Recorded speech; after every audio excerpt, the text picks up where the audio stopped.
begins. You're telling all your friends the party never ends. Knockem dead.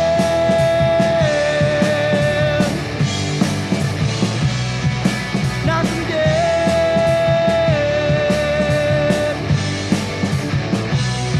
Comedy show.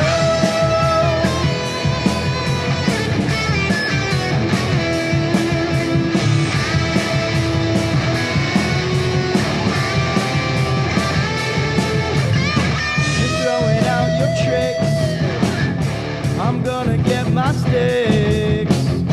The mic is live and clear for you and all to hear. Knockem dead.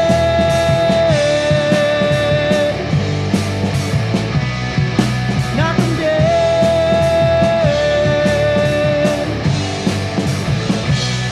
Comedy show.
We are having so much fun, and we know you're going to love our next guest. His name is Tony Walker, and he is a comedy guy. Comedy cures everything. So. Absolutely. I had cancer at the age of 32, and I do believe that the laughter and the positive attitude got me through it just as much as the medications did, which led to the comedy troupe that I run called Knockem Dead Comedy.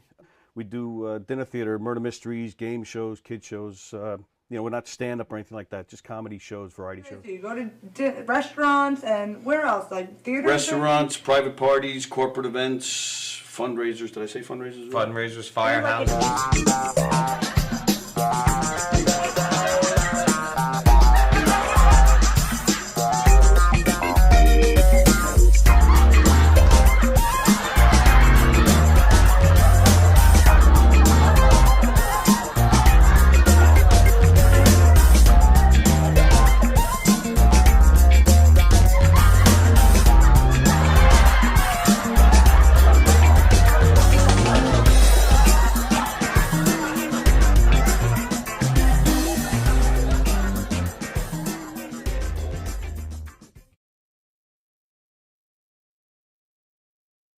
The comedy shows, they're murder mysteries, they're audience participation. It's a scripted show because, you know, there's clues and hints that have to go out, but it's not a don't blink or you'll miss something. It's not Agatha Christie. You know, Right. it's a comedy, it's lighthearted, but one of the characters does get killed, Right. and then the audience has to figure out who did it it is. and I why. wanna get killed. And if it's a private party or a corporate event, we personalize it to fit, you know, their event. Now, do you ask the audience for help with the mysteries? Or Yeah, you they solve it. All by themselves? Based on what they saw during the show, we even give them a little section where they can interrogate the suspects. Oh, that's and, fun. You know, so we'll deflect, deny, point fingers at other characters, but everybody makes the rounds throughout the whole room and Okay. talks to people. The show is guaranteed. It's 100% guaranteed fun. Totally. Everywhere we go, always. everybody loves that show. The audience they just get so involved, and there's just such a part of the show, and that makes it even better. The other things that you do aside Yeah, from we do mystery. game shows. Oh, the game show, we have a podium with lights and buzzers and sounds, and it's basically Like a a trivia Family game Feud. show, or it could Right. be, you know, again, we ad-lib with that too. So they may want a trivia game show, but if we show up and they're a loud, boisterous group and they're a lot of fun, we could ask them to do funny physical challenges or do some karaoke or whatever, or name that tune, whatever we feel like doing, and they'll be willing to do. We'll cool. take it there. What movie introduced the phrase, "There's no crying in baseball"? Oh, wait. What letter comes after A? Yes, there you go. Go ahead. B is correct! Is there a favorite skit that you do that just still cracks you up every time you do it? We do a lot of audience participation murder mystery shows, comedic murder mystery shows. And there's 2 shows. We have a mob show. We're in New York. You have to have the mob shows. And we have a redneck wedding, which is just Oh, that I have it's to a come lot see of that fun. one. You're welcome Yeah! anytime. Anytime. In fact, I even Well, brought growing you a up in shirt. St. Louis, Missouri, I have to say, you did? Oh, of course I did. That you will wear Hey! everywhere you go. In fact, I have a whole bunch. I'm giving one out to everybody. Everywhere I go. Okay. That's right. There you go. Knockem Dead Oh, Comedy. that's great. Can I Knockem Dead pretend I'm Comedy. drinking something? Excellent. Yeah, you can pretend like Thanks, you're drinking something. I'm having fun on the set. You know, we actually do put water in it when guests ask. Just we not do. But this if you guest, but if you don't ask ahead of time, wait, this one's full of water. You ready? Nice. 1, 2, 3. All right, there you go. Johnny, you have a good time tonight or what? Had an awesome time. All right. KDC, that's what I'm talking about. Yeah, all right.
Conversation with me in your head because I didn't. No, I did. I told hear you. any of this. This is all like completely new stuff.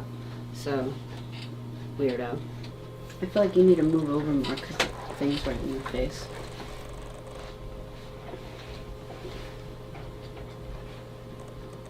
$10 seconds. This is Cubs Radio. Cubs Radio. Welcome, everybody. Welcome to the Knockem Dead Comedy Radio Show, coming at you live from Governor's Comedy Club, the legendary Governor's Comedy Club in Levittown. Thanks for joining us this morning. GovsRadio.com is the website. You can see our show there live right now.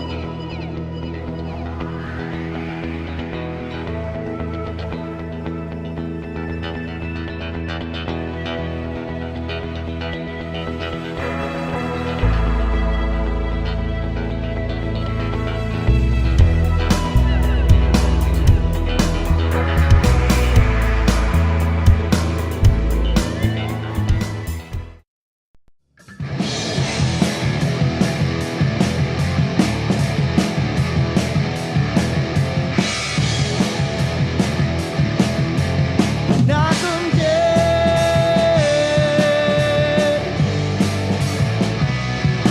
Knockem dead.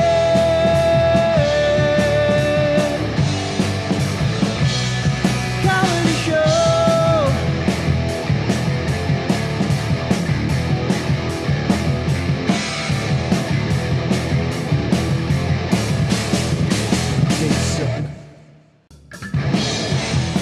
Never did. Hi, everybody. Oh, shit. Welcome to today's Knockem Dead Comedy Podcast, coming at you live from Gov's Comedy Club Podcast. That is the name of the YouTube channel. That's the name of the Facebook page. Please hang out with us on the YouTube channel because that's where we're going to interact with you guys, like DJ D Love is and Jeff Bosey is. But Jeff Bosey, did you go to the cheese show last night? You had to. Patrick Dunn doesn't lie. Oh, and I got a Bosey story after I'm done here with all the introductions. We're coming at you live from... Does it end with him shitting himself? Because I might have the same story. I'm just kidding. Go on. Doesn't every story end that way? For him. We're coming at you live from the legendary Governor's Comedy Club, where you will see Aaron Berg this weekend. What happened? This is like Aaron Burr. It's Aaron too close Berg. to Burr. Oh. Like, you'll see Aaron Burr. I'm like, that motherfucker who killed Hamilton? Go on. Sorry. Tony's going to be like, go back on your meds. Right. I brought some. The Giggle Room tonight. Terry McNeely, Billy Geyer, Joe Cravella, Dan LaRocco, Stephen Rocco Perillo, and more. Are you coming to see that? No, because I'm on a show tonight out east. But if you are here, buy your ticket right now. Get on and please do that right now. Got a very interesting text from Billy. Oh. Get last night. That's a great show right there. And then, of course, tomorrow night in the Giggle Room is the Drag Queen show. The Brokerage this weekend, Caitlin Cook. And don't forget, tonight, the Late Show is an open mic with our pal Sean Brown. Out in McGuire's, out in Bohemia this weekend, John McLennan tonight and Mark DeMeo tomorrow night. Guess what? Mark DeMeo will be joining us on Zoom probably around in between 11:30 and 12, probably closer to 12. Looking forward to that. Millennial Stoner says, history jokes, fantastic, Andy. Is that Billy? That's Joe. Oh, it's Joe. Joe Winchell. What's up, Millennial Stoner? Check out that podcast. It's amazing. It's just really good. It's inside baseball a lot, but oh, is that right? But it's good. Like Joe has a good thing going. Yeah, Joe's great. Yeah, I gotta. Oh, it's mostly baseball. No, inside baseball. It's a term that people use to talk about like your subculture or whatnot. So it's a lot about Long Island comedy. That's what I mean. I've never by, heard that. By That's inside. You've never heard of inside baseball? No. I've never heard that. He never heard of tapping. We were talking about that right before. Well, we got to explain that. We're not talking about tapping that sexual. Tapping that ass. We're talking about tapping. You used to tap people on the shoulder to ask them to buy you beer. You didn't actually tap them on the shoulder. I mean, maybe you had to a couple of times, but the whole concept was you were saying, "Hey, excuse me, could you go in and buy a couple of cases of beer for me and my friends here? Hey, you know what? Get us one case and then use the other $10 to get whatever you want." Right. I mean, yeah, I had friends that did that, but I didn't know. Oh, that's why, because you had friends who did that. You didn't do it yourself. You I never called did it tapping. Well, that's the thing. I've never been a drinker. Even in high school. In high school, maybe a tiny bit. So wait, you're telling me you've always not been an interesting person? Yes, that's exactly what I'm telling you. Because alcohol makes you interesting and funny. Well, I'm one of those, like, I can't tell you how many times in my life, guys, oh, you don't drink? I don't trust a guy who doesn't drink. My grandfather used to say, I don't trust somebody who doesn't drink or smoke because they're hiding something. When I was 17, I was hanging around with a bunch of guys, and right around this time, these guys were really getting into drinking, right? Okay. And they would do that. They would go tapping. There right? you go. But then we ended up getting a hook at a deli, at a local deli, and this guy was... We had that sort of thing also, but you have to keep all your friend isn't going to be working every time. He's going to get fired eventually. But we had a really nice run. Right. And this one friend of mine, he was really getting into the drinking a little too much. He then did graduate into bigger and not such better things. Right. And he had some trouble. And I think the mother kind of saw this coming. And she actually had she actually had us followed. So one night and this is like a Stranger Things episode. It was really weird. This kid was the house where we all gathered because he lived near the high school. You know, everybody hung out at the high school fields and whatnot. Right. So this was always the place where we all met up. So one night it's a Friday night, we meet up, and the mother comes out. She's like, guys, come into the kitchen in about 15 minutes. I need to talk to you guys. So she's like, don't go out yet. We're like, what the Blow bang. Yeah, we're like, what the hell's going on here? We all go in, and that's when she informs us that she's had somebody following us. And she named it. She goes, you're going to this deli to get the beer. So-and-so is getting you the beer. And then you go to this school. Then you go to that school. And like, she had us down. And we're like, gee, Mrs. Narco. Yeah. So the reason I'm bringing this up, talking about not drinking, my buddies didn't believe that she had us followed. They thought that I ratted them out. Right. And I'm like, why would I? Just because I don't drink means I'm ratting you out? Yes. Like, if you drank, she would never have done that. Right. Right. And I think to this day, some of them still think that I ratted them out. Probably. But I'm not entirely convinced. And here it is years later, and you're just telling me this story. And then like I said, her son did graduate to bigger and better things and got into some trouble. So she turned out to be right. She then, after she told us she was following us, she then gave us this whole big lecture on why we can't drink. We need to be careful. Blah, blah, blah, blah, how we're going to get in trouble if we don't stop what we're doing. And she turned out to be right. And that's what I started telling these guys. Look, and I wasn't helping my own cause because they thought I ratted them out, as I didn't. But I was saying to them, but she's right. Look what you guys are doing. Right. Yeah, nobody wants to hear that, Tony. Right. What a downer, especially when you're young. Yeah, but we weren't getting into trouble, but we were ducking a lot of trouble. Right. We were on the cusp of trouble. So I was starting to get a little aggravated anyway, and then of course, we eventually just parted ways, and I never hung out with these guys again.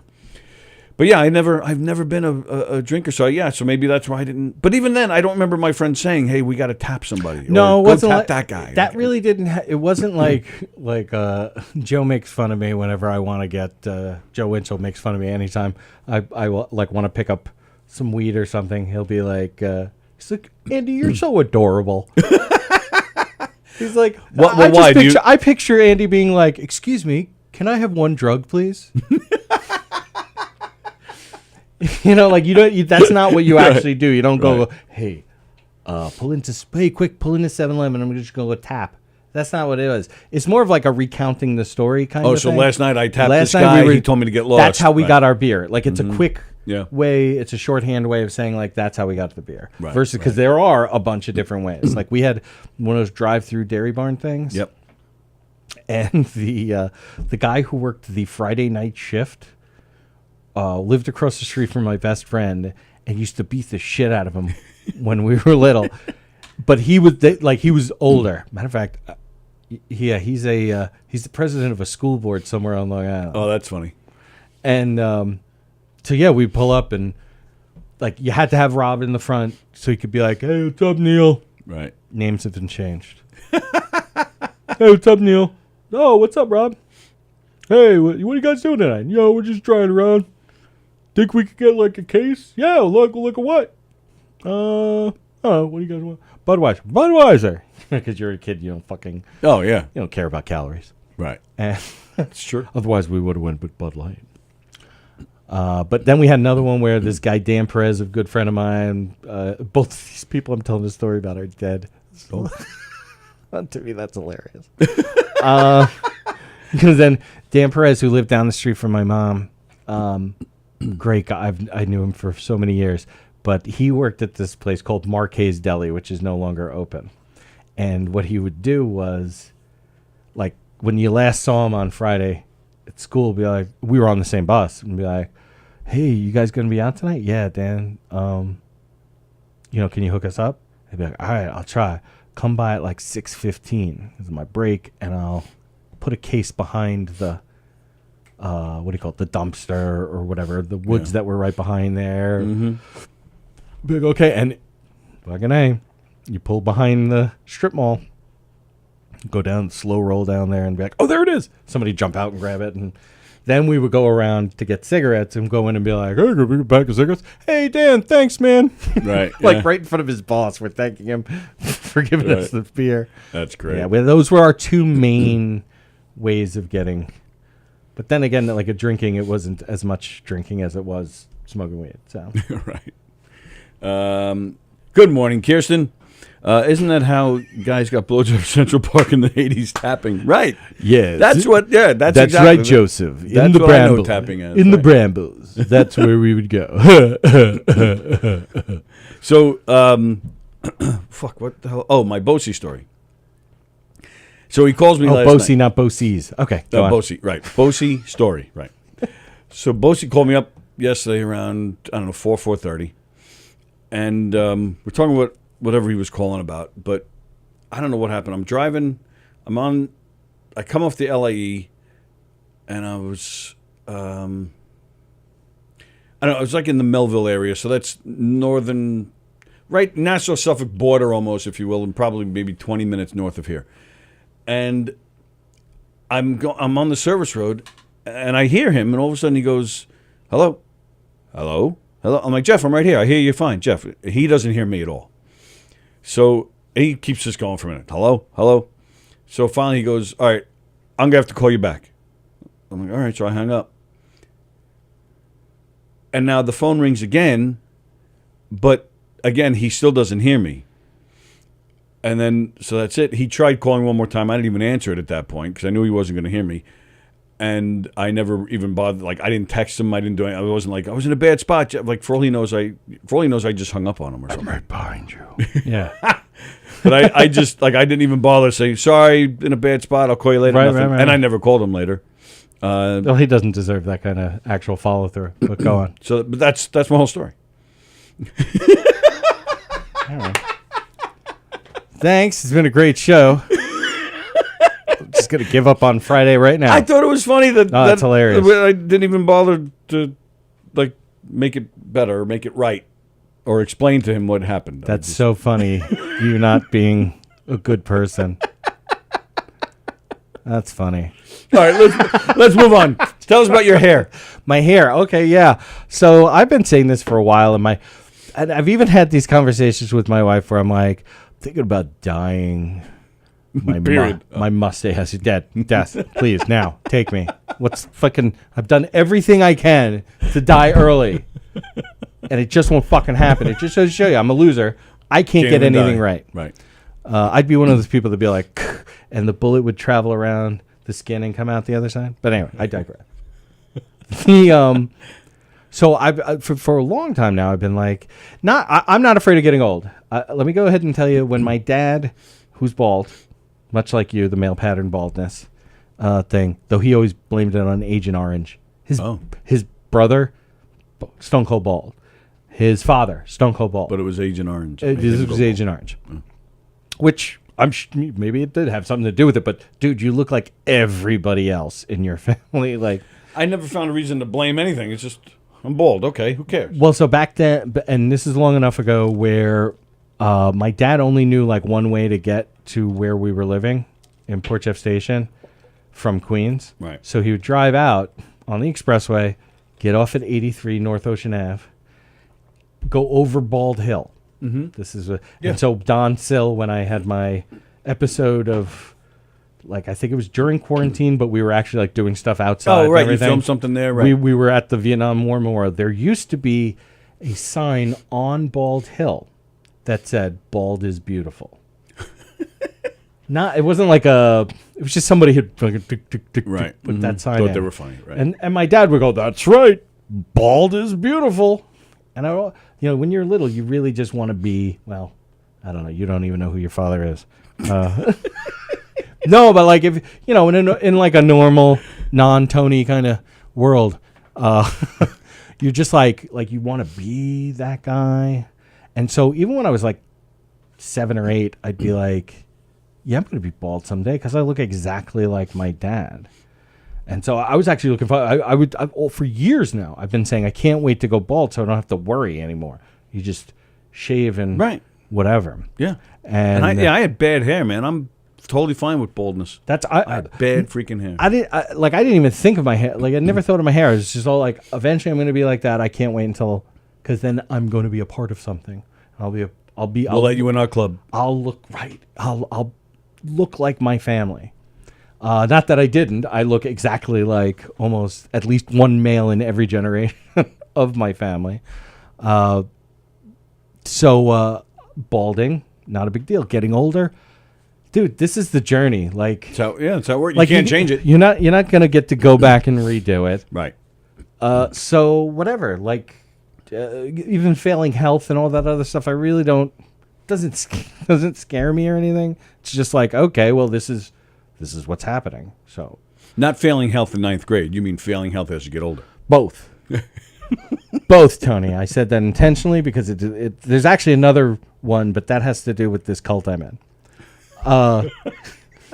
So, I don't even know how that would make sense. Yeah, me neither. But I said it. See, I'm not taking it back, public or Tony. But yeah, I was like, I was thinking about shaving or dyeing my mustache or dyeing my hair or both. And she's like, you should for yourself kind of thing. And I'm like, because like people always hear what they are thinking, no matter what you're saying to them. Right. So the context she thought was that like, I want to look young for my wife or I want to look young for myself. And I really don't care. And so yesterday I went out and I got the Just for Men both at Walmart, and that was probably a mistake. But the hair and then the beard and mustache one. So you can see, and I had this whole plan and I fucked it up because I was listening to Prodigy as I was pulling into the parking lot. I'm the fire starter. As I whip in, and the teenagers are like, "What is wrong with that old dude?" But I pull in, I shut everything down. I almost forgot my coffee. Grabbed the coffee and I walked in. And as soon as I looked at Tony, I was like, "Fuck." You saw all this whiteness, and you're like, ah. No, but I was going to wear my mask and do like, Right. and actually That's like, what I'm saying. This reminded you of it. Yeah. maintain more of the childish look in your eye. But I'm like, and it was going to be like a big reveal thing. And now I do have the hat. You haven't seen me with the hat off yet. You took it off from me before. Did I? Yeah, you did. Oh, wow. Because But let me ask you though, why did you where did it come from? Because I could see if you were thinking about like, I'm going to dye my hair blonde or something like, but you just went with your normal color and you weren't that gray to begin with. So why? Oh, gray. I thought you said great and I was going to hit you. Well, yeah, both. No, I meant everything. I take nothing back. Yeah, you weren't. I mean, there's and I can still see it now. There's a Well, little bit. that's the part my wife's like, why didn't you do all of it? And I'm like, no, that's true. Yeah, why didn't you do all of it? because I wanted to rock the Doctor Strange look. Which doctor? It's strange. Oh, Doctor Strange. I'm thinking Doctor Who. Sorry, Doctor Strange. Oh, you're going for the Paulie Walnuts look. A little bit Paulie Walnuts, not full Paulie Walnuts, like Reed Richards and like I'm more of a comic book guy and The Sopranos. Yeah, I know The Sopranos, but I know. So yeah, and so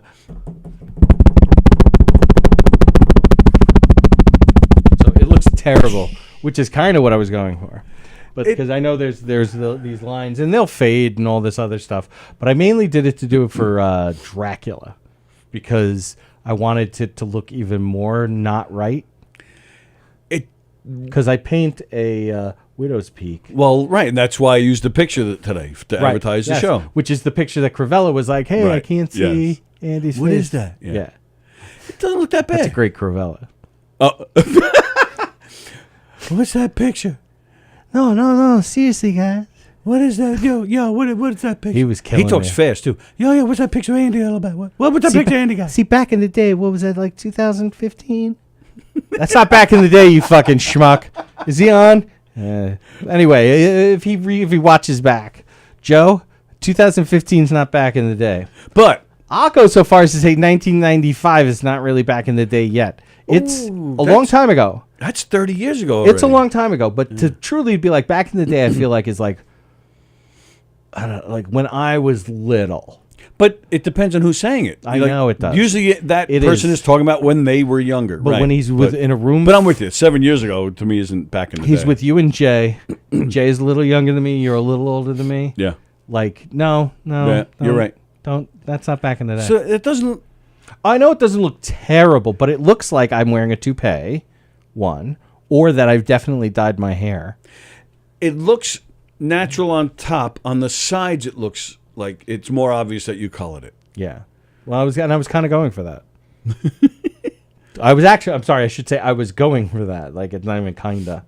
I was like, mission accomplished. And I am seeing a lot of Paulie Walnuts there. Sorry. Yeah, I don't know. Paulie Walnuts, who's actually the cousin of a girl I went to high school with. Oh, wow. That her mom and her mom passed away young. They were each other's favorite cousin kind of thing. Oh, so nice. like the pictures they post, she posts it like she lives around the corner here too now. But the pictures that she posts remembering her mom or like she'll tag the Tag, Paulie not tap. Tag. Tag. That's the other thing. Is I should read you some of the fucking today. There was just so much going on, and so I had to do talk to text. Yeah. Let me read this on for Becca. I don't know if you have anywhere to go in the next video, but do not try to take 347 in either direction. I couldn't even turn on to 347 in either direction. I couldn't go straight on Old Town Road. I actually just turned around and I'm passing Ward Mobile High School taken. That's talk to text. Like, no, I was just trying to tell her not to take fucking 347. and I had to flip a bitch, as my buddies and I used to always say. That's the 180. Oh. Another pet peeve.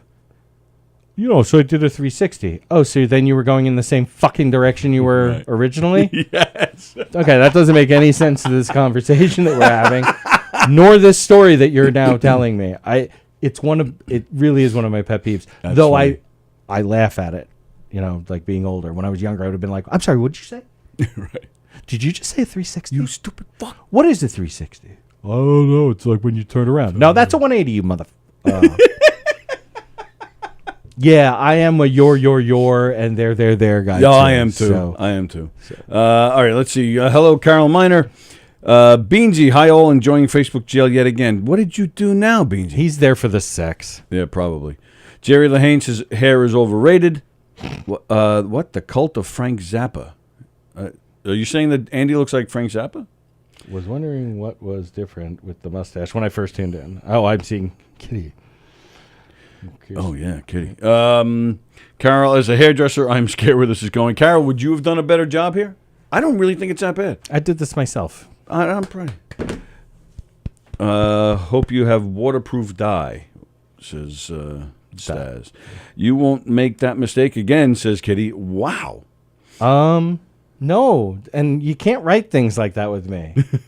Because I will now. Just to shut you up. Intentionally, I'll be like, I'll be here, and I'll be like, next week it'll be on his face. Yeah. Hey, Kirsten, I'm doing this for you, honey. I didn't even have to. There was no Dracula or anything. Carol, what's the solution for not looking... Oh, died. Okay, for my buddy, the gradual formulas daily. Oh, okay. So, yeah, he's asking for... Yeah. What's the trick to not looking? Okay. I sent the picture of myself to Billy last night because I told him I'm thinking about doing it. He's like, you should. And I took a picture. I sent it to him, and he's like, his first text back was, "You look 10 years younger." Like, Billy, you have no. So, well, what did your wife say? She's like, it looks like you're wearing a toupee, or it looks like you did a bad dye job. And I'm like, well, thank you. But I will take that as a compliment. But she's not like disgusted. She's not waking up in the morning. No, like, oh. you know what? It's so bad because I have committed to not use my wife in my act or anything because I don't know. Like it's not funny to me. Like, but she's hilarious. She has a lot of fucking shit she comes out with that's like, that's great. So this morning she told me she's gonna start calling me El Chapo. Like right when she woke up, I'm like, hey, Rebecca, how are you? And she was like, I don't know, you fucking weird me out. So I'm going to start calling you El Chapo. That's like, it's me, Eddie El Chapo playing. Carol says, of course I would do a better job. I'm a professional. Obviously. It's a bit too dark, she says. No offense. Yeah, no. I read... That's my favorite thing is like... Becca will be like, did you read the instructions? No, I totally... Just poured it on. I don't even know how the fuck this happened because I read the instructions afterwards and I'm like, I did the opposite of all of this. I just used a magic marker. Right. Shoe polish. Yeah. I would almost do that, like, to me, because the effect, like, that's what... Like, it's about making people laugh. And in real life, making people laugh. Right. Not just, like, Right. I don't give a shit if I'm just on stage. I have no problem. I'm only wearing the hat because I wanted to do the big reveal thing, and then I forgot the mask. But I appreciate your commitment to the show. Your loyalty, your commitment to detail, because you not only did the mustache, but you even did this. Yeah, I did not do eyebrows or the sides and sideburns. That's the only... The only thing, even my nose hairs, no, I didn't do it. So it's like I'm being my backlit. ass hairs. Yeah, my ass hairs, no. They're all it's just white back there. That's it, just a white ass.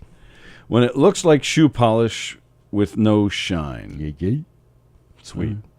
Because I think of like my heroes, like Groucho Marx.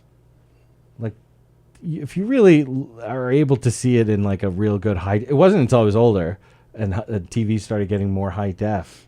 I'd be like, there's no mustache there at all in some of the movies. It's literally just 100% painted on. Yep. And it's hilarious. Oh yeah, love the Marx Brothers. It's like kind of a brilliant because it adds like whatever it adds, but won't get take it apart and make it really boring for everybody. Kirsten wants to know what your daughters thought. They just smiled because that's like we're always talking about like changing the world through changing people's like view of it in little ways, like making people step out of their normalcy thing. What did I say yesterday? Oh, I had to pick up black beans because Charlotte. Oh, so there's a theme running here. Well, yeah, we love the blacks. It's Juneteenth. There you go. That one doesn't work either. I was telling Juneteenth jokes before.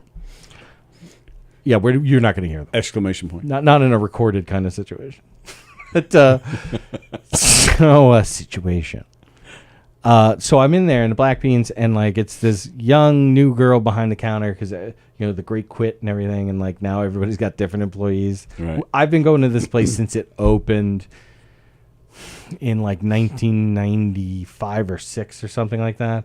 It's such a great Tex-Mex place, and Charlotte loves the black beans. That's what she has for lunch every day. We just go in and order 4 sides of black beans for the week. So I go in there. I also put them on my quesadillas, but I go in there and I'm like, I had like 4 sides of black beans, please. And she's like, okay, is there anything else? And I went, that's all, folks.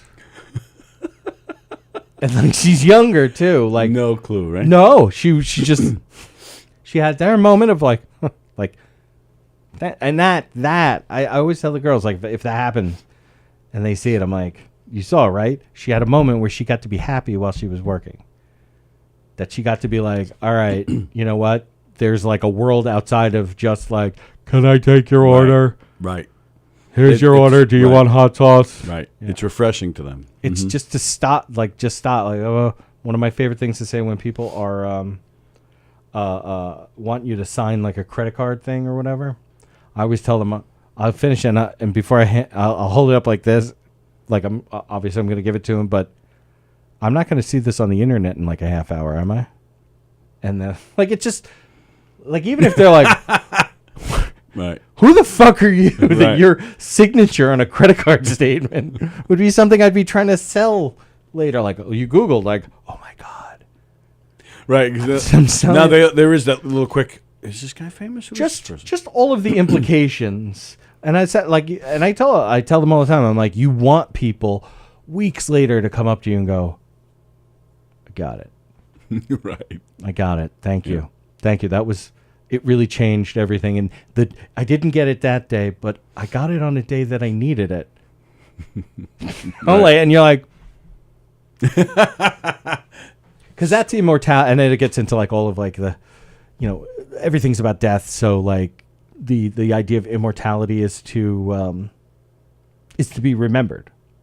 Okay. The Mexicans have this with the Dias de los Muertos.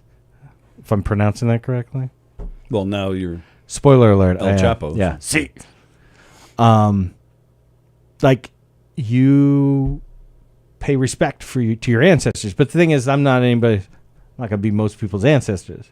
But what I can do is, and this is one of my favorites now, is I'll be at like Pep Boys, and I'll see somebody I went to high school with, and they'll have their kid with them. Like how it doesn't matter how old they are. And they go, that's the guy I was telling you about that one time. I love that too. Yep. I am immortal. I will live forever. Ozymandias, my favorite Percy Bysshe Shelley poem. Look upon my works, ye mighty, and despair. Like there's just something, Dylan Thomas, like that whole romantic. I know, I just lost Tony. Yeah, totally. Lost Tony. I wish you guys could see his eyes. They're rolling in the back of his head. I did that to Raniolo the other last week or the week before.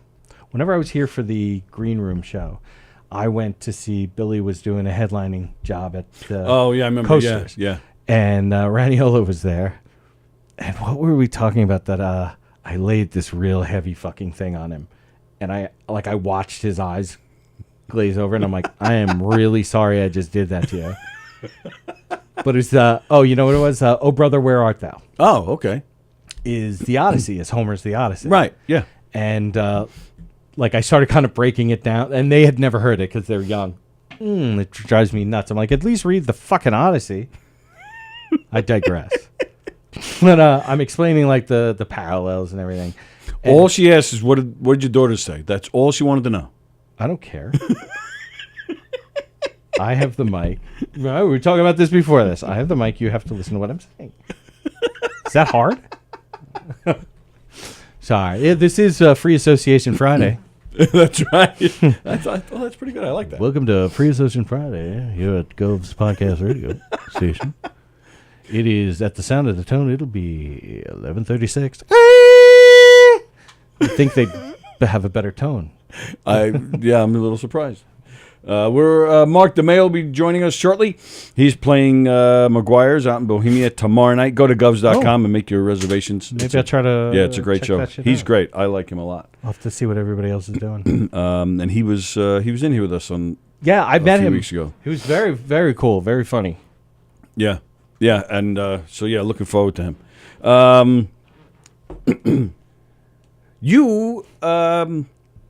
John Goodman is the Cyclops. All right, Joe, you weren't there. Like, there was more to it that I was like trying to explain about the flood and about that, Poseidon. Anyway, Spark Notes. But he's kind of right, John Goodman. Yes, no, absolutely. That's one of the. That is definitely one of the parallels, but just more of it was George Clooney based, and I'm a huge fan of the Odyssey. It is like the proto story. Like, it is like all things are the Odyssey. Like, all stories are the Odyssey. Actually, a portion of it at least. I could really go into much, but I want you to stay with me, Tony. I want you to stay. We'll have the Odyssey special one day. Well, it's not even the Odyssey. I was going to bring in another example that would be like, be like Inception, where like the world is folding on itself. Right. Well, yeah, I am going to steer you in a different direction. Would you? Please. I can't stop myself. The other day, was it yesterday or Tuesday, you said you had a World Series story. Oh, yeah, it was. Oh, it was Tuesday. It was the The other day, let me just preface it. The other day, when Fat Jay and Joe Cravella and Dan LaRocca were here, we had Tuesday trivia. One of my questions was about the San Francisco earthquake of '89 and then the one in 1906 before that. So you said you had a story. Every year... when I was in high school, junior high and high school, my mother was very active in her union, PEF, Public Employees Federation. Okay.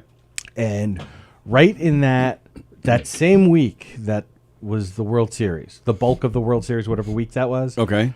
They would have their convention, whether it was in Albany or a couple times it was in Buffalo. Like, it moved around. It was never down here, though. So I would have to stay with my grandparents.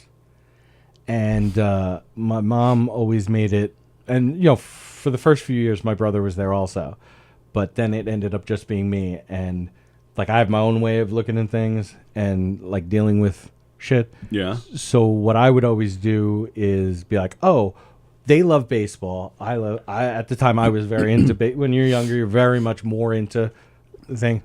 So and my grandmother was the one who was the huge Yankees fan. She was from the Bronx. Like, you couldn't get a meal in her house, right? If you were a Yankee fan. Mm-hmm. Whereas my grandfather was the Gas House Gang, the St. Louis Cardinals from back in the day. Oh, okay. Back in the day, appropriate usage. Back in the day. People are dead. That would be back in the day. Back in the day. So I would go over there, and my mom would be like, you go in there, you do everything, you keep their schedule. If they go to bed, you go to bed. If they are up, you're up. Do you understand? Yeah, all right. Fucking relax. Like, and so here it is. But I enjoyed spending time with them. They continue to be, even though they're dead, two of the better people I've ever met in my life. And so we're all sitting there. My grandfather's on his lazy boy.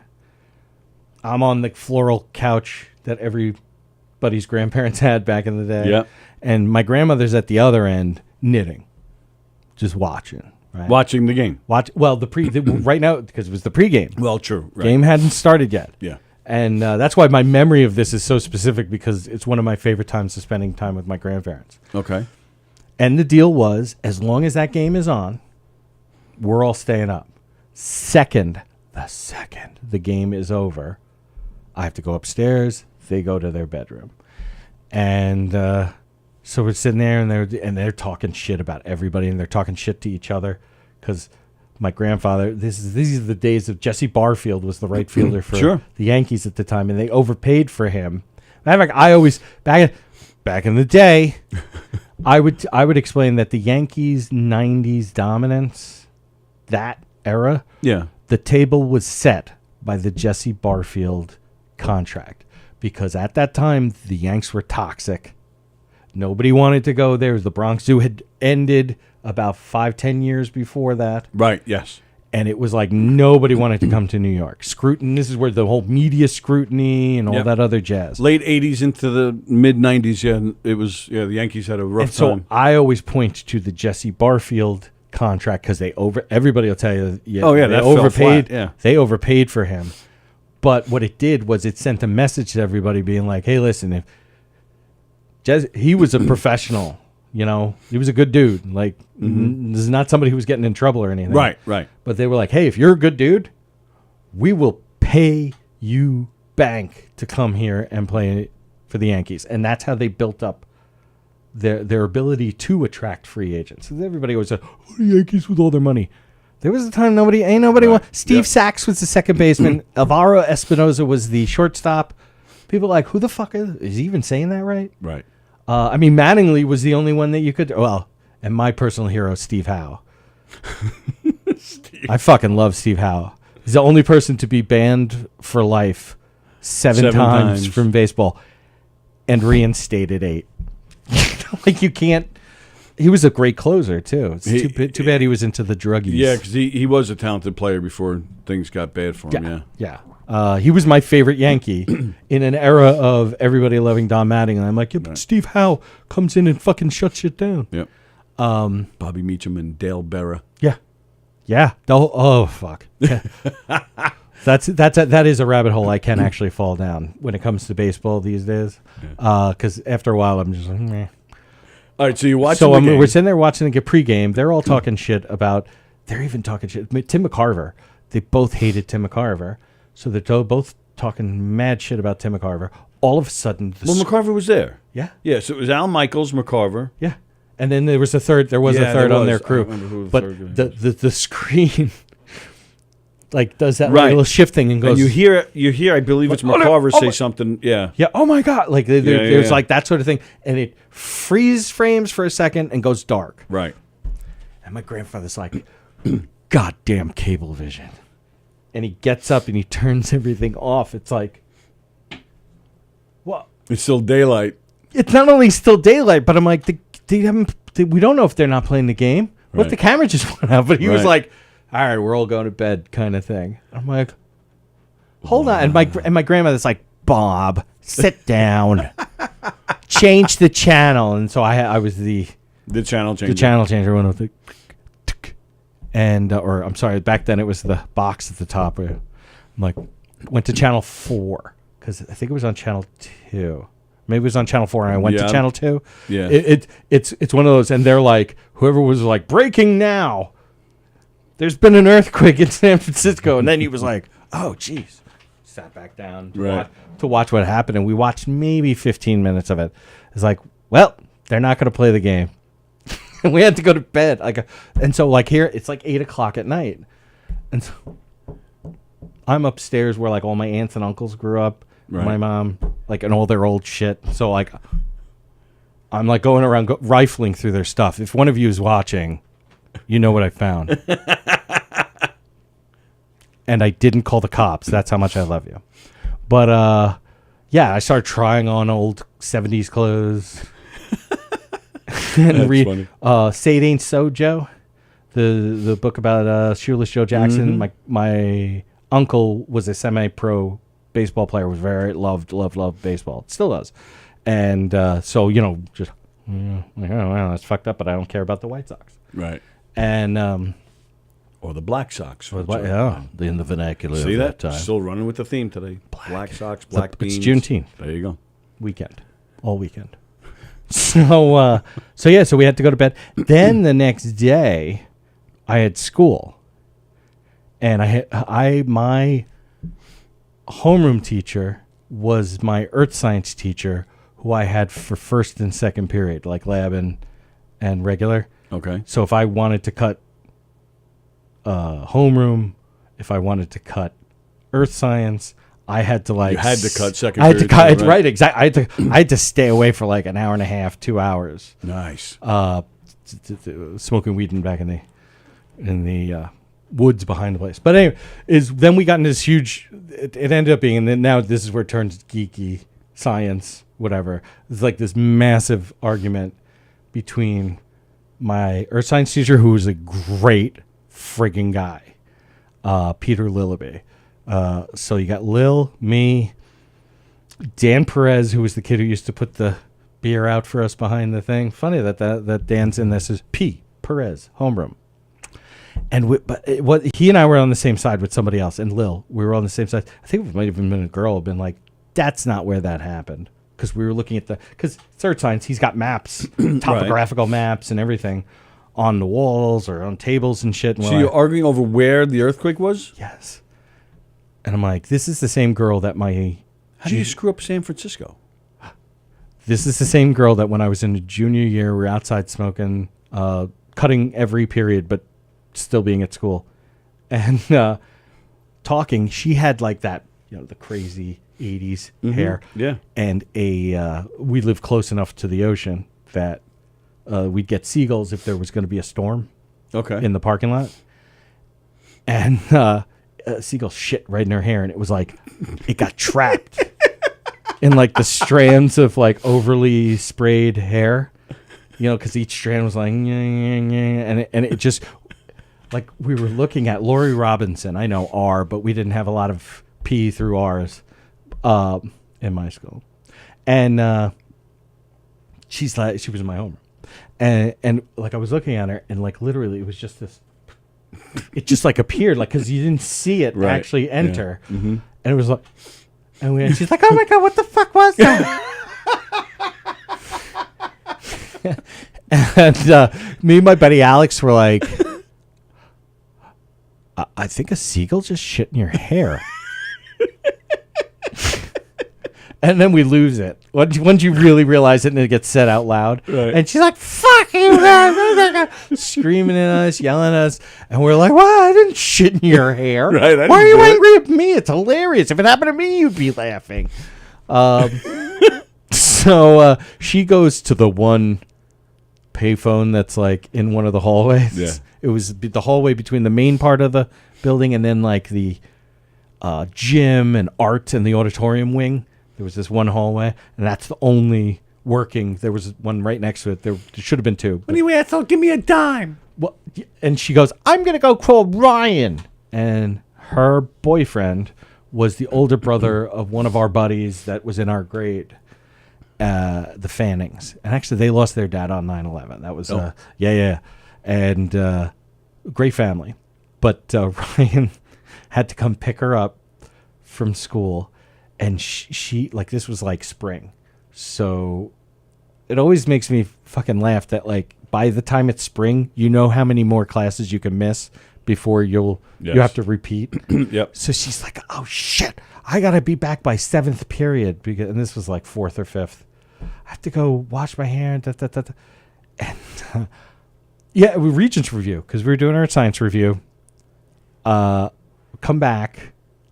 I don't see her the rest of the day. I'm telling everybody, of course. Oh, Lori Robinson had the fucking seagull shit in her hair. What? Oh, I wish I was there. Dude, well, you got to cut class if you want to fucking see shit. Got to cut to see the good stuff. And she comes back and she did not have enough time to do her hair. And I was like, you are so hot with regular hair. Why do you look like a rooster? But for the Regents review. But anyway, that's my story. Wow. I know. I get tangentialized. No, it was a good story. Yeah. Like no. I there's no applause. All right. No. Now it's no. Now it's weird. Well, yeah. The whole thing was. Speaking of applause, Joe Cravella made it on the Yes. Long Island laugh off. He made it to the next round. Okay, Joe, Why I Wasn't There by Andy Plagianos. Won't be as long. We were supposed to do a table read last night. With Don for his movie. And I was going to go from here to there, but then it got canceled. So I'm sorry, I love you and everything, but I'm not driving all the way to Belmore from East Setauket. That's probably about an hour, right? That would be an hour for sure. Yeah. And then find parking. Another hour. Yeah. When I went there last week to the brokerage, man, there was a parking spot right in front of the place. I was like, I felt like it's called a handicap spot. No, no, right in the front on Merrick Road. Right, I felt like a celebrity. I'm like, holy shit, there's a spot right here. Boom. And Mo Melch was sitting out there, and she's. I haven't seen Mo for a while. Mo's cool. I like Mo. Well, I saw Emily at the Claire Rose Playhouse show a couple of weeks ago. Right.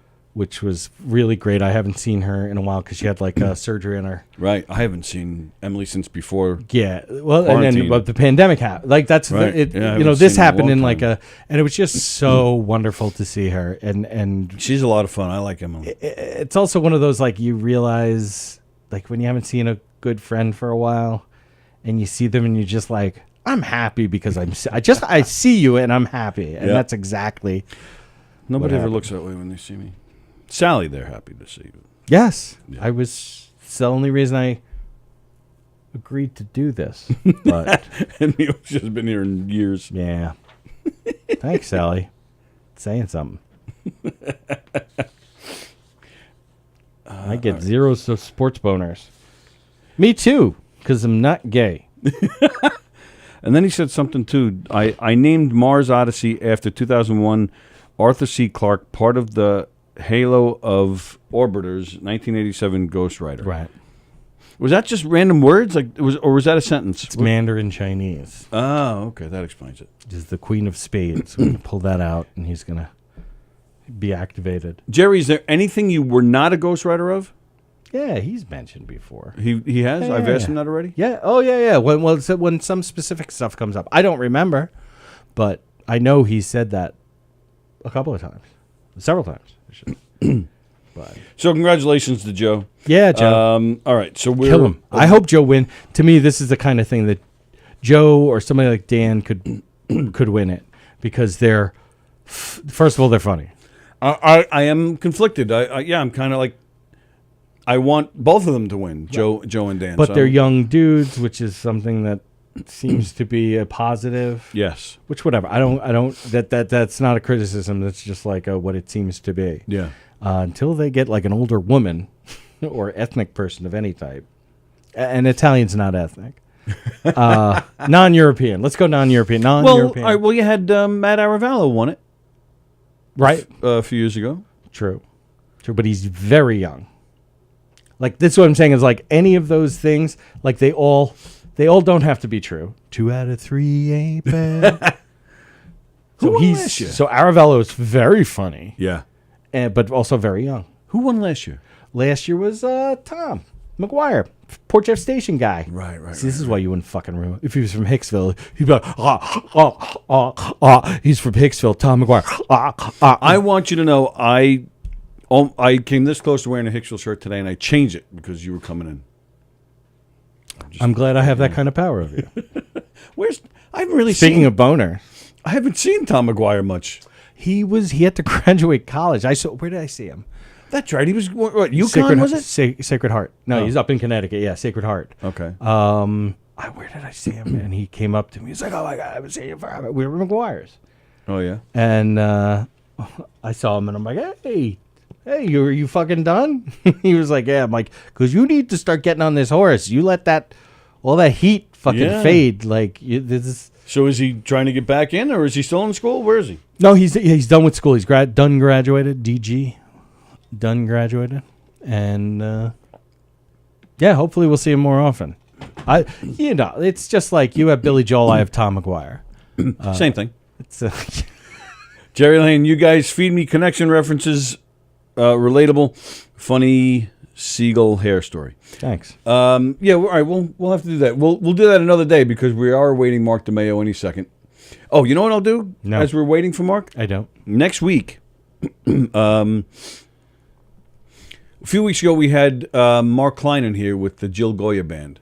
Jill Joya Band. Oh God, she's beautiful. Oh yeah, she can sing, man. I remember seeing her a long time ago. She's been around on the scene for a while, and like she looks exactly the same. Yes, she like does. Which is just an amazing feat in and of itself. Yeah, when she was on that show. Well, I didn't even know that show. I'm talking even but before. she looked the same then. I'll say before that show. I think when I was back home before the Air Force. Oh, really? Yeah. I might have been in some of the same rooms as her. I believe she is from out east somewhere. I think. Don't hold me to that. that. Well, I'm just thinking of like different clubs or not concerts, but like playing at people's parties and stuff like that. Yeah, probably. I think I because like she has that's the other thing is she has a very distinctive look that like you'll remember like, oh yeah. Yeah, it's called hotness. Yes. Well, I mean there is that, but she's like she has she has that presence, that je ne sais quoi. Yes.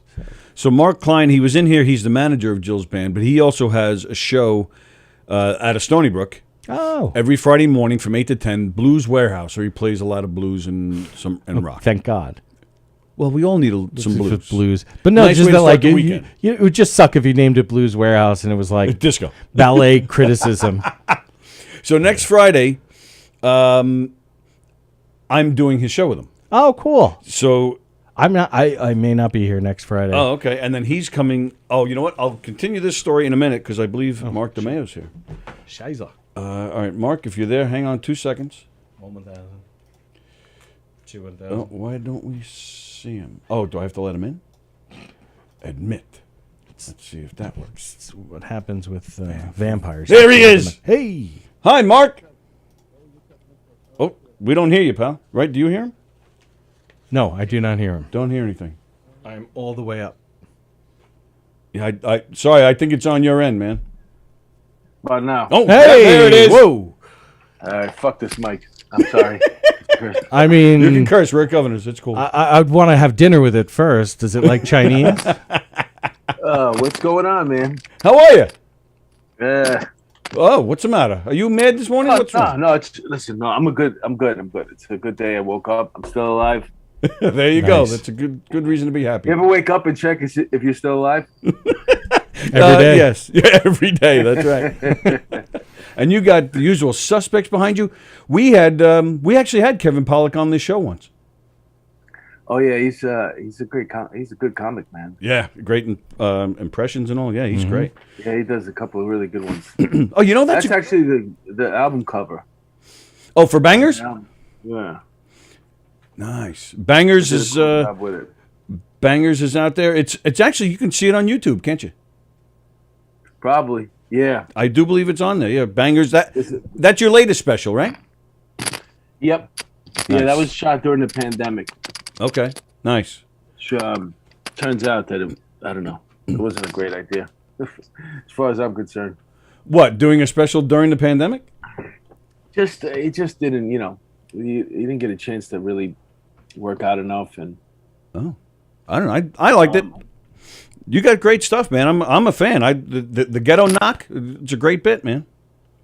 Yeah, I know. Just when you're doing a room with seats about 150, 200 people, and there's only 40 people max allowed, it kind of sort of messes with your.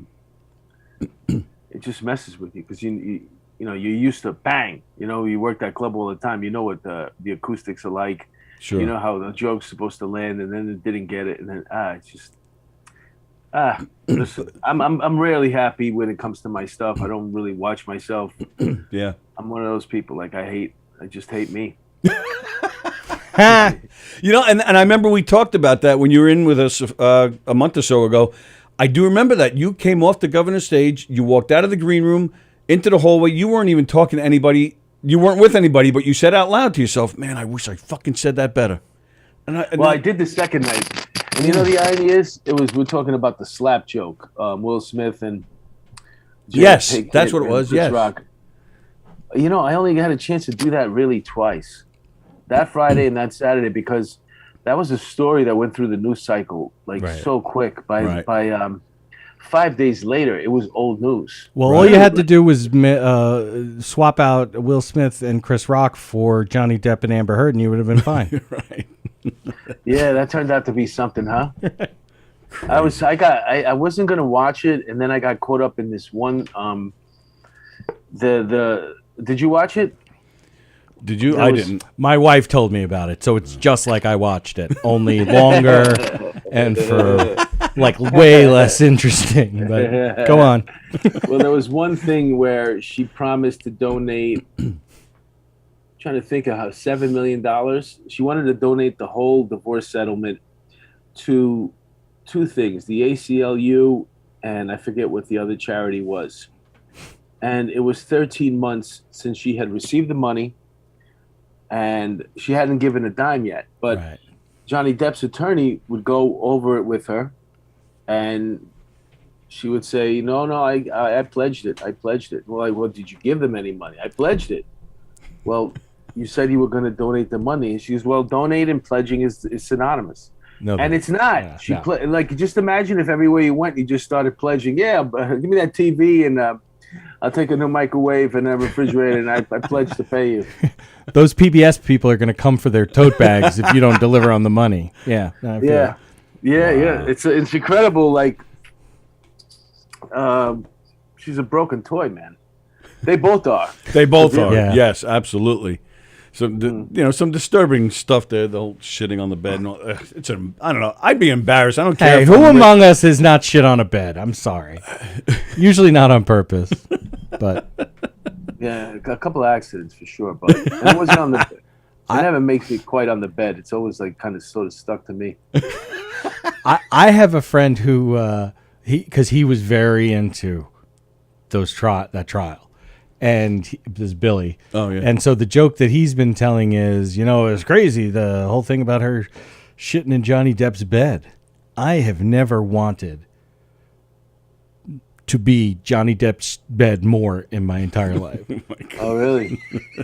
Yeah, she's that. She's so beautiful, and that's Yeah. what gets you, man. Yeah, And true. in reality, it's when it comes to relationships, I don't want to just single out women. I'm sure men have their own problems. Women will tell us all day about them, but you're gonna eventually see the crazy side of somebody. Yes. And the crazier the better looking they are, the crazier they can get away with. Oh, yeah.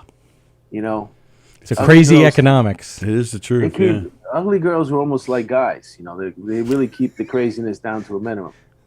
They know what it takes to get a relationship cooking.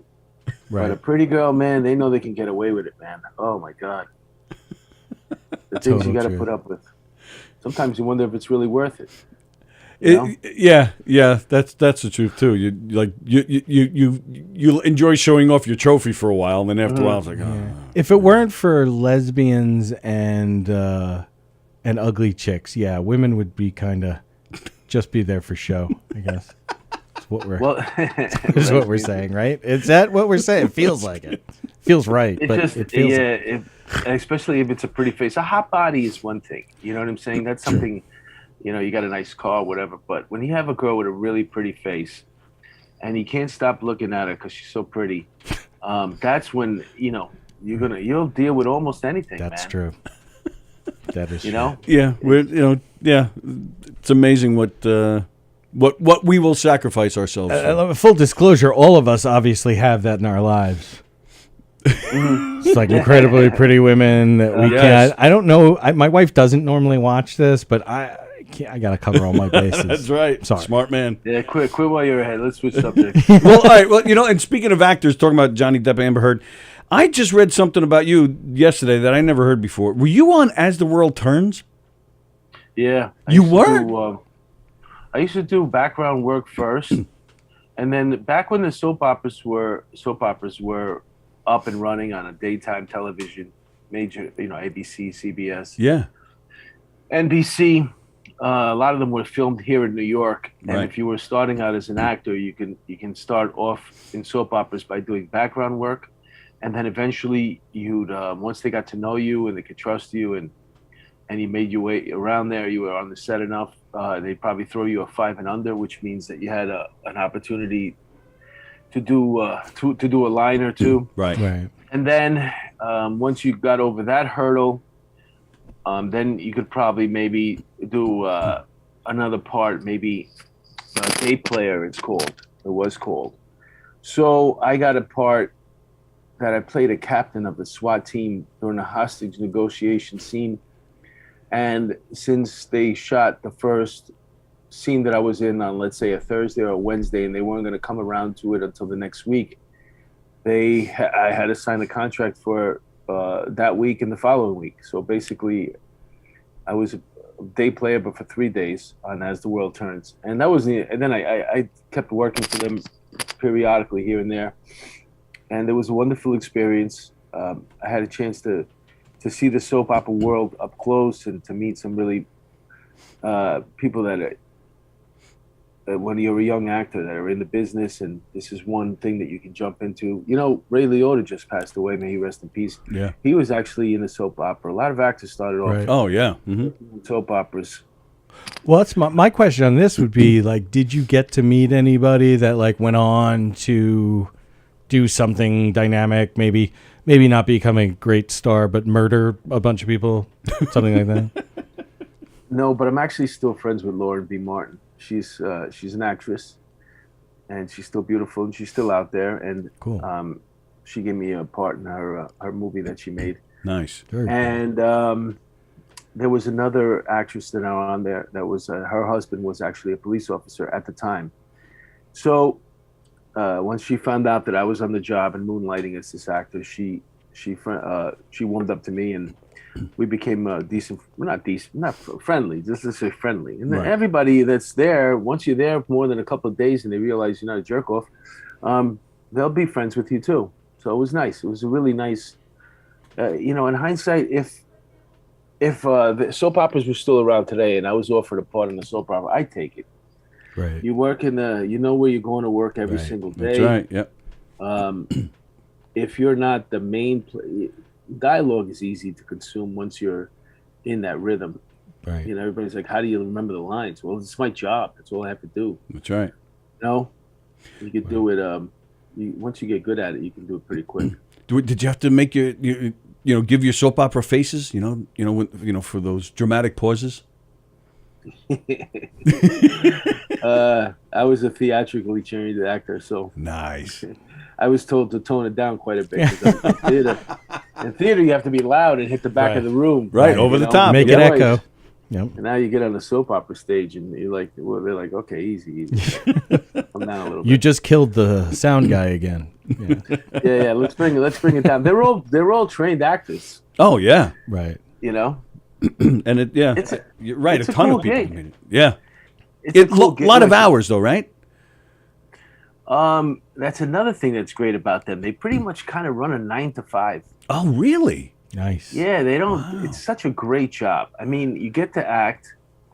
Hot women all over. You know where you go. Yeah, you go. You know where you're going all the time. It's one location. Right. You can stay living where you're living in Manhattan or LA. And if you're one of the major players, you're gonna work hard because you're on camera a lot. But I mean, for me, look, I have a job acting in the police academy. I do scenarios on how to handle mental illness, and I love the gig, man. You know, I'm thinking about moving to LA, and the one thing that's holding me back is like, how am I going to do the gig? You know what I'm saying? Yeah, sure. Right. I don't know if they have. I think they might have it in LA as well, because I know it's around the country. This type of training. We had an actor come from Colorado to join us, so they might have it in LA. I'll see. I'll see if they do. But the pay is really good. Sure. And you get a chance to act, and what else do you want? You know what I'm saying? You get paid well, and you get the chance to do something you like doing, just making believe, pretending. So, yeah, soap operas were great. I mean, obviously, if you want to be like an actor and travel and go, I don't like none of that shit. You know what I'm saying? I hate traveling, man. If I have to catch a flight that has to be on time in order for me to go get my money, I'm already nervous. Is this thing gonna run? You know, and then these these comedians that fly all over and they're on tour all over. Oh my God, you can keep that. So you don't travel, all over the country? I do a gig here and there. You know, last year I went to Vegas. I went to Nashville. I went to. I think it was Wisconsin, for these police functions and get-togethers, and I headlined quite a few of those. But I don't like to just be on this constant road thing. You know what I'm saying? right, yeah. I have kids that I love to see. I have a girlfriend, and I just like routine. I like going to the gym. I like after this, I'm gonna go swimming in the pool. You know, in the gym. Today, I think I'm gonna do 18 laps. I'm building up. I'm tired now. I was getting that was a too lot heavy, to listen man. to. Yeah, that pandemic weight, man. Yeah. You know, you think cocaine would make you lose weight, but it doesn't. I don't know what the fuck. It just makes you eat more. Yeah, it's the metabolism. You know, if your metabolism slows down when you get older. Yeah, that's the truth. I still eat the same. But right. I just got this big stomach now. So and moving out to LA, what? Because you've been a New York guy your whole life. What is it? Is it? Are you one of? Excuse me. Is it one of those where New York is changing from all the craziness, or is it financial? Like what? I have a best friend that I grew up with here, and he went to LA as probably 25 years ago to follow his acting, and he's Greek, so of course while he was there, he bought a restaurant. Yeah, he did. And then he bought another restaurant, and then he bought another restaurant. So he has 3 or 4, maybe 5 restaurants. Nice. Plus he builds these high-end mansions. Wow. And he needs help. And he's telling me, dude, come down. Wow. That's cool. We'll set you up. It's and you know, LA sucks as much as New York does as far as crime and homeless and all that stuff nowadays. Yeah. But maybe I wouldn't go down there until February anyway. So maybe things will clear up over there. That'll be after November. Maybe there'll be some changing of the guards over there, over here, and maybe things could be on the road to getting better. Sure. So you're like the closest thing to a New York expert that we've had on in the last few days. So my question to you would be, do you think it is worse now than it was in the 70s in New York? That's all we're hearing here on Long Island is just how bad the city has become. Nah, I think it's got a couple of more moves to make before it gets to that level. Right. But there are some differences. First of all, I'm a much older person now. That's all I knew growing up. Right. You know, you talk about the Bronx, and you could just Google it, go on YouTube, and look at the Bronx from the 70s. Look bombed out. Right. Yeah. Right. Yeah, it looked like Iraq or something like that. You know, Afghanistan. So, there was neighborhoods you couldn't go in after a certain hour. Right. It was much more segregated than it is now. Right. The crime was crazy, but I don't know how much of it you consumed. Right. Because, like, for example, I have Odyssey. That's an app that has the Mets on them, 880. It's got 10-10 wins and something else. You get all these. The Mets is all you need. Playbook. Yeah. So, did you see the last pitch by Diaz yesterday? No, I did not. Oh my God! Just watch one pitch, man. When he strikes out, I forgot who it was at the plate. It was the bottom of the ninth. They had a runner on. They were up by 1. That last pitch, man, the way it moved. Really? Don't spoil the score. He DVR'd it. He hasn't gotten to it yet. He did? He doesn't want to know the end of the game until You're one gets of home those and sees guys. it. Huge Met fan. Here, I don't know. Yeah, me too. Me I don't know too. if I can. Just take it off, for Christ's Look sake. on my fake leg. Look, look right here. Oh yeah, that's Got the nice. Mets on it on my fake leg. So, there you go. That's nice. That's how dedicated I am. Damn it. Yeah, I have a Dick. friend. It's great. No, it's awesome. I have a friend who has a prosthesis, just like that. It Oh, I goes must be all the way related. up. I Do you know him, actually saved Tony? his life. Oh, wow. I saved his life. Yeah, you know, when I was a cop, and before I even met him, there was a car accident on the Grand Central Parkway, and we thought that it was because it came over as member of the service involved, MOS involved. Right. So we thought it was another cop. It turns out the guy that he was with was some type of volunteer EMS guy. So that's what he said when he called the accident in. They were in a Corvette with a roll bar. They flipped it. They were going over 100 miles an hour. Wow. And when me and my partner got to the scene, I'm talking to this one guy, the kid that was driving, and he was in shock, like he was in another world, and he couldn't give us an answer for nothing. He was just staring straight ahead while I talked to him. Right. So other people came, other witnesses, and they told us somebody's underneath So we had to get. They were on the service on the side of the road. We had to get a tow truck, which put the hooks in, lift it. But when I could see the guy, I bent down to tell the guy to come out. He wasn't budging either. He was in shock. So we didn't have much time because that part of it's marshy. It's like wet. It's a wet dirt and gravel and grass. So and you're stuff. right where like the expressway and everything, like the It's crossover. like 188th Street over Yep. there. Yep. Yeah, you're right. Cardozo. So yeah, no. Well, it's the Grand Central Parkway. Right. So we're pulling him up, and then I had to just reach on there and grab him. But the only thing I could grab was his leg. I started yanking on it, trying to pull this guy out, and the thing snapped. He had one of the old ones, not like yours. He had the straps, old school. Oh yeah. And all I heard was a pop, boom, and I fell back, and I had this sneaker on my chest now, and I saw these flaps going like this. Oh my God. And now I was in shock because I thought I ripped the guy's leg off. And my partner's like, no, you're all right, bro. Get up, man. The guy's got a fake leg. So we got I have the super guy. strength. The guy. We put him on the stretcher, and I felt bad for him because all he kept saying, he was just concerned about his leg. Where's my leg? Where's my leg? So I took his hand and I put it on top of his leg because I put it right there where it should go, and he was okay after that. Yeah. And then it turns out I wound up knowing the guy later on in life. Oh wow. He was friends with my stepbrother, and we wound up working together. Just by coincidence? I love stuff like that. That's awesome. That's super cool. That's crazy. Wow. I didn't know it was him until one day I heard him telling the story to somebody about how he got into a bad car accident as a kid, and I was like, wait a minute, what day was that? Right. And we put two and two together. And the funny thing is he had cancer. That's why they had to amputate his leg. Same here. How are you? Well, I had the cancer at 32 is when I was diagnosed. So actually, yeah, you know what? It'll be 20 years this year. Yeah, he was 14 when he got it. Wow. They came from Brazil. They came from Brazil, and I told him because he's telling me he's got stomach pains now. He's nervous, and I started laughing. And he goes, "Why are you laughing, bro? Don't laugh at that." And I was like, I said, God can't kill you, bro. We tried 3 times, man. That's the devil's spawn. We have the exact same thing every time. Like if I'm driving and there's one of those close calls where you swerve out of the way, otherwise, and it's one of those things where like, how did we not hit? Right. Same thing. It's like God's already tried to take me, man. God just does. I beat God, man. You can't take me. That's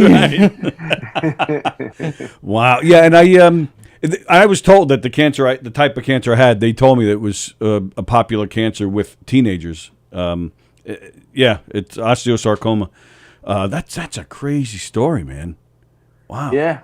I bust his balls relentlessly, man.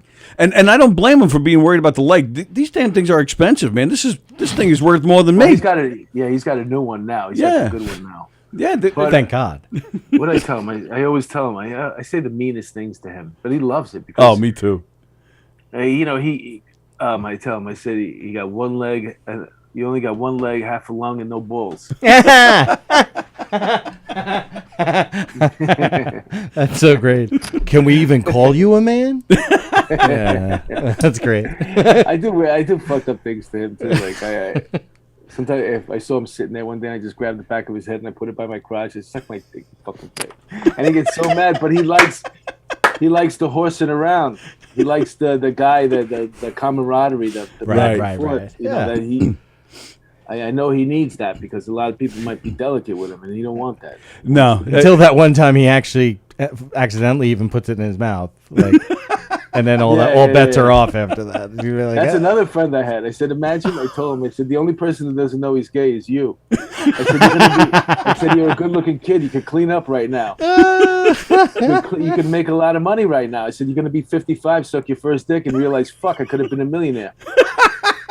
Like the this quick isn't figure, that bad. Right. Inflation being what it is. My wife hates it. I always tell her I'm going to give her the best stump job she's ever had. God, she hates that comment. Yet she loves stumps. Yeah, well, that's true. Oh yeah, my wife. Oh, you're the bad guy. Her ex-husband also was missing his leg. She's got a fetish. Yeah. Oh really? Yeah. That's interesting. Yeah. I had one of my first girlfriends. she liked fat guys. Nice. Yeah. Hey, we're in. No, but I'm talking about obese. She loved that was her thing. Yeah, like borderline obese, really chubby. I was like the skinniest guy. I was a kid. We were kids, but after that, it was all fat guys. After that. So you're actually one of the few people that I can ask this because of the time period and the city and whatnot. So I'm originally from Astoria. My dad lived, and the reason why I said like the whole Cardozo thing because that's Fresh Meadows, is 188th Street, right? And yeah, my son went to Cardozo, and my brother graduated. My brother and my stepbrother both graduated from Cardozo, but fuck, what was I gonna say? Astoria. Astoria, the girl like fat guys. Oh yes, Goddesses. Did you ever hear of the club called Goddesses?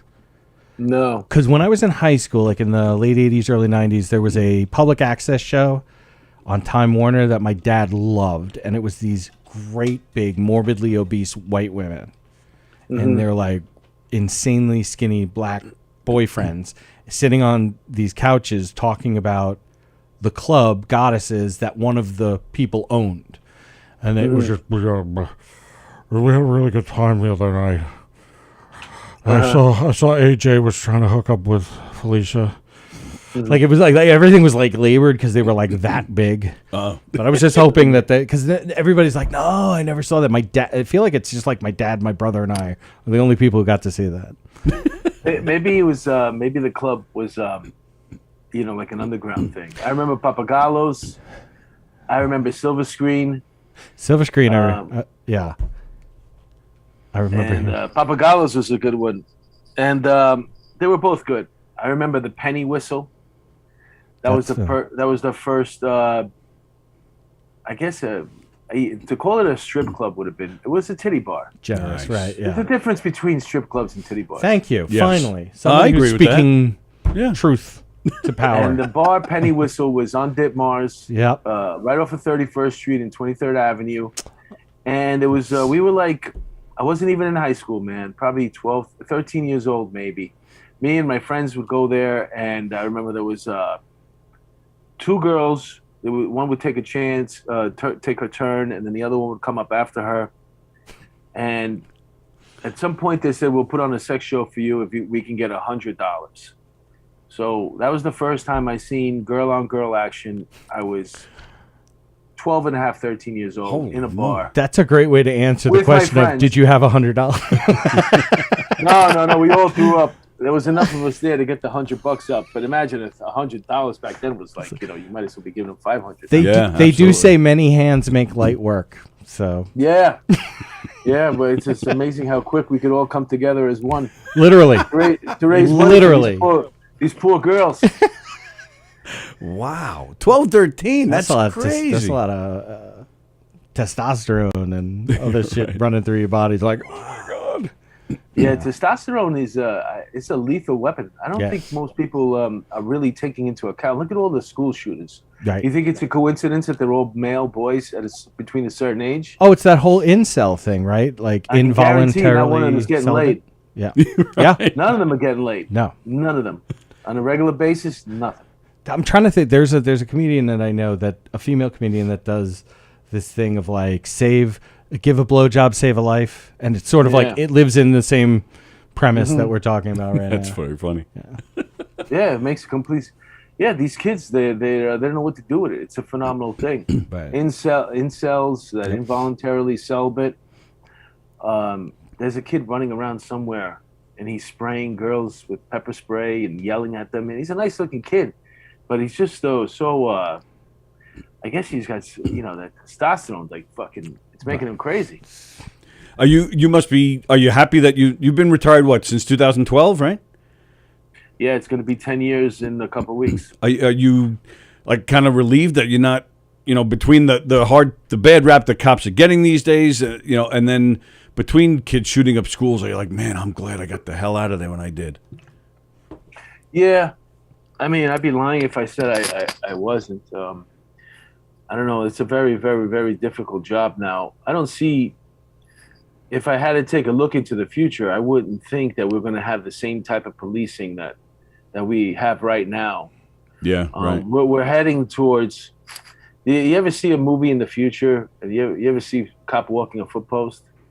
No. It's Yeah. it's Yeah, not a thing true. in the future.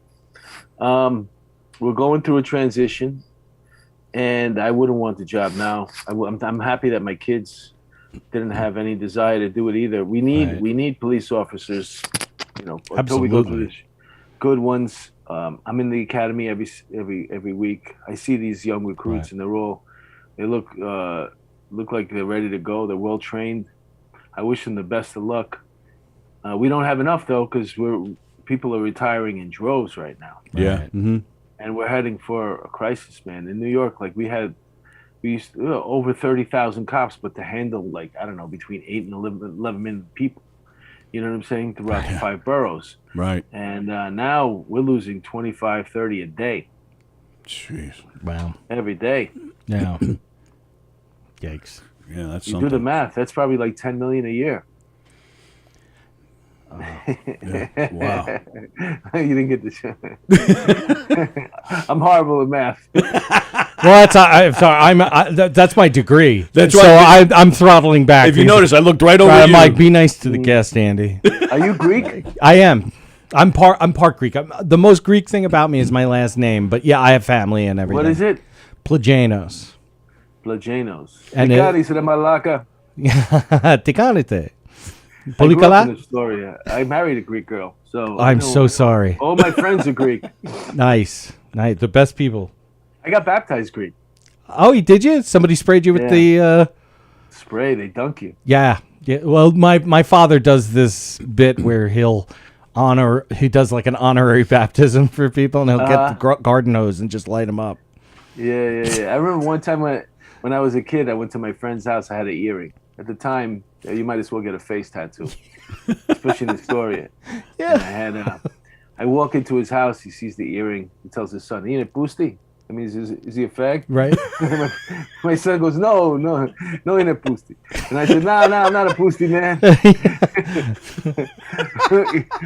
Ine pusti. Oh my God. That's hilarious. That's funny. Yeah. See, you know what I always loved about Astoria is like when I came home I was in the Air Force, and like I was leaving home, I was going through divorce and everything, and I came back and I was like, you know what, I think I want to live in the city, because we started out in Queens, and then my parents got divorced. We were out here, and so I went in the Air Force, come out, and I'm like, you know what, I want to go back to my roots, go back to Astoria, and so I'm looking for places, can't find anywhere. It's Easter one year, and my cousin Aridi is like, hey, how's it going? I'm like, I can't find a place. She goes, hold on. And she went upstairs, got like all those Greek language papers that they don't really publish. I don't think they publish them anymore, but this is going back 20-something years.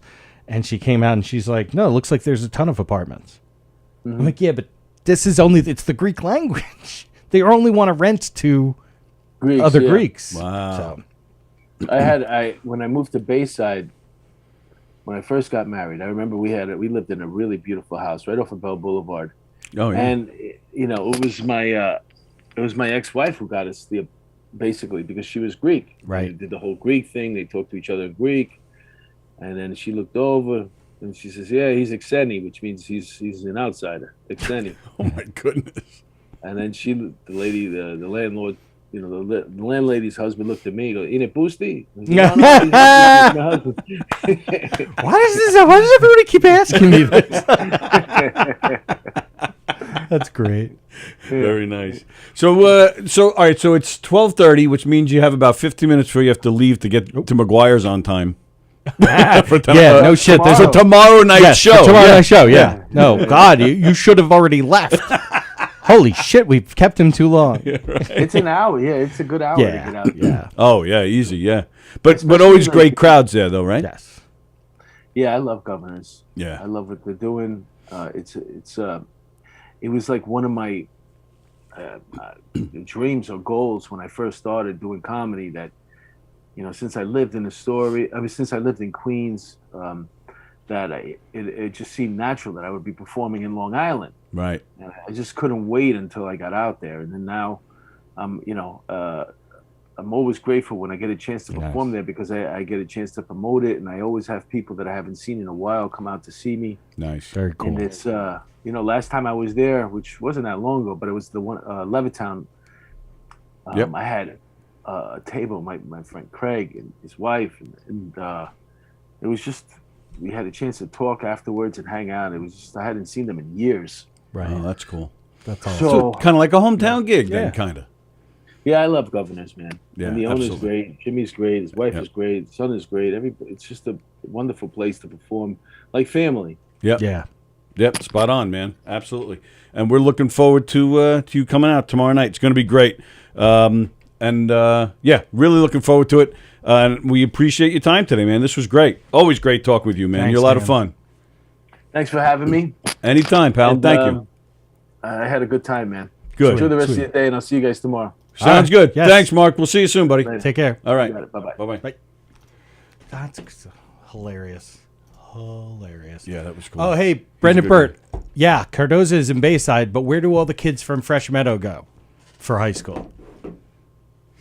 They go to Cardoza. Oh, is that right? Yeah, and I don't know what you would technically call where my dad lived, because he was really Queens. right. It was Queens, and that's why we say Queens, is because it was always like, he lived in Glen Oaks for a while, but then I guess you would call it Douglaston. I don't know. It's like he was in a really weird spot. But my brothers both went to Cardoza for high school.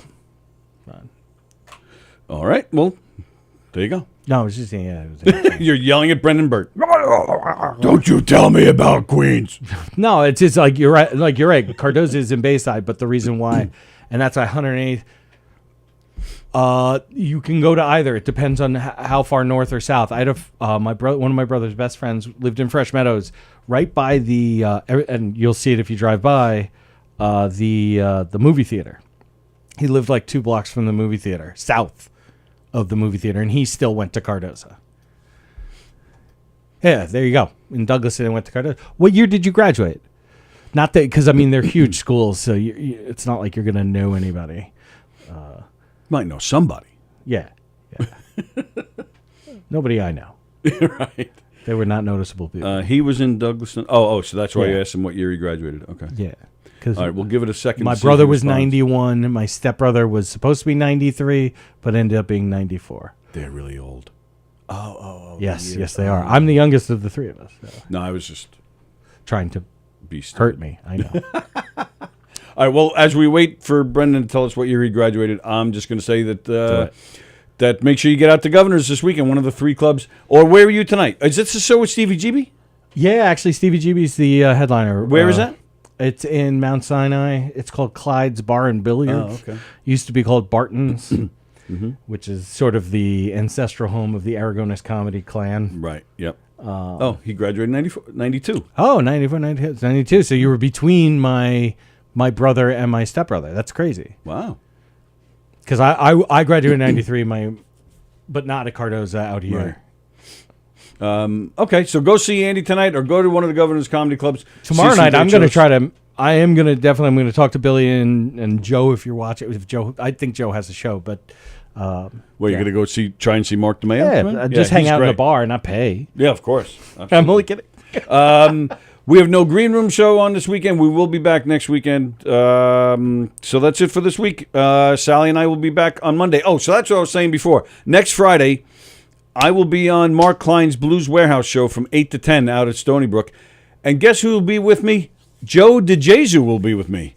And then, so we do that show from 8 to 10. I told them to come join us here. Oh, okay. But I might not be able. Well, try and get here because it'll be fun. Joe DeJesu returning to Gov's Comedy Club podcast cool for because the then day. I could just actually stalk you, because Stony Brook is right next to East Nantucket. So and then we can kind of drive together back here. Right. We'll wave the whole thing. We'll attach all of our vehicles and be like the Old West. It'll be fun. Yeah, the Donner Party.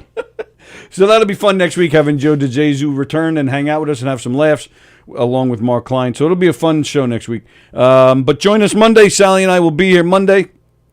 And of course, don't forget Monday morning, Coffee with the Dog at 9 a.m. to get your week going.